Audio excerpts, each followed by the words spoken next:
আজ বুধবার 11ই বৈশাখ 2024 সালের 24শে এপ্রিল, সিংহ রাশি, সিংহলগ্ন, লিও সাইনের জাতক জাতিকাদের আজকের দিনটি কিন্তু এক প্রকার বেশ কাটতে চলেছে।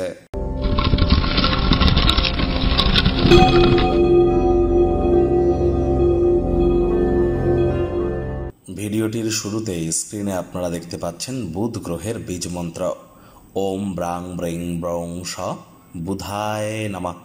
বিদ্যা, বুদ্ধি, ব্যবসা, কমিউনিকেশন অর্থাৎ যোগাযোগ, স্টক মার্কেট, শেয়ার মার্কেট এবং ট্রেডিংয়ের ধারক, কারক, বাহক গ্রহ এই বুধ।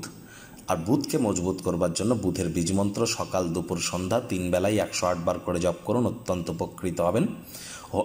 আপনারা যদি পারেন তাহলে গণেশজিকে একটি দূর্বা অর্পণ করতে পারেন। গৃহে বা অফিসে, কাজের জায়গায় একটির বেশি গণেশ মূর্তি কিন্তু রাখা সঠিক নয়। সবুজ রঙের বস্ত্র আদি পরিধান করুন, সবুজ এলাচ দাঁতে চাবান, সবুজ শাকসবজি বেশি খান, দেখবেন অত্যন্ত উপকৃত হবেন। এর ফলস্বরূপ বুধের মজবুতি বৃদ্ধি পায়। ভাগ্য মিটার আজ আপনাদের বলছে 7 আউট অফ 10, ভাগ্য আপনাদের অনুকূলেই থাকবে। তবে স্বাস্থ্য এবং পরিবার এই দুই ব্যাপারেই আপনাদেরকে একটু সাবধানতা অবলম্বন করেই চলতে হবে। কায়িক পরিশ্রমের কারণে শরীরে ক্লান্তি আপনারা অনুভব করতেই পারেন। ওজন বুঝে ভোজন গ্রহণ করুন, রাস্তাঘাটে সাবধানে গাড়ি ঘোড়া চালান। অর্থগত ব্যাপারে আয় ইনকাম তো আজ আপনাদের বাড়বেই, তবে খরচও কিন্তু একটু বাড়তে চলেছে। চাকরিজীবী যারা আছেন তাদের অফিসের পরিবেশ এক প্রকার বেশ।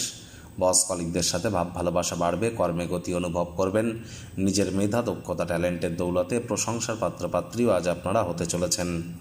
রাজনীতিবিদ যারা আছেন জনসংযোগ বৃদ্ধি করুন, সমাজে পপুলারিটিও আপনাদের ইনক্রিজ করবে। শিক্ষার্থী বিদ্যার্থীরা যে কোনো প্রকার পরীক্ষা প্রতিযোগিতায় অংশগ্রহণ করলে অবশ্যই সফল হবেন।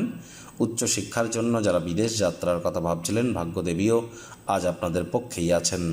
সন্তান সন্ততি থেকে থাকলে তারা তাদের কৃতিত্বের দ্বারা আপনাদেরকে গর্বিত অনুভব করাবে। প্রেমিক প্রেমিকা, স্বামী স্ত্রী উভয়ের ক্ষেত্রেই বলবো, ফুল ফুটুক আর না ফুটুক, আজ আপনাদের প্রেমের বাগানে বসন্ত। দিনটিকে যতটা সম্ভব রোম্যান্টিক করে তোলা যায় সেই প্রচেষ্টাই আপনাদের করা উচিত। অবিবাহিতদের বিবাহের যোগ থাকছে। যারা প্রেমে পড়েননি তাদের জীবনে স্বপ্নের নারী বা পুরুষের আগমন আজ কিন্তু হতেই পারে। একটু প্রচেষ্টা আপনাদেরকেও করতে হবে।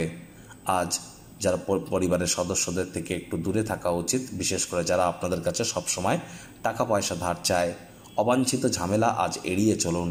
পরিবারে বাচ্চা কাচ্চা থেকে থাকলে তাদেরকে ভালোবাসার অস্ত্রের দ্বারা উৎসাহিত করুন। ফাঁকা সময়ে সদ্ব্যবহার করুন। যোগব্যায়াম, ধ্যান, প্রাণায়ামের সাহায্য নিন, মানসিক প্রশান্তি পাবেন।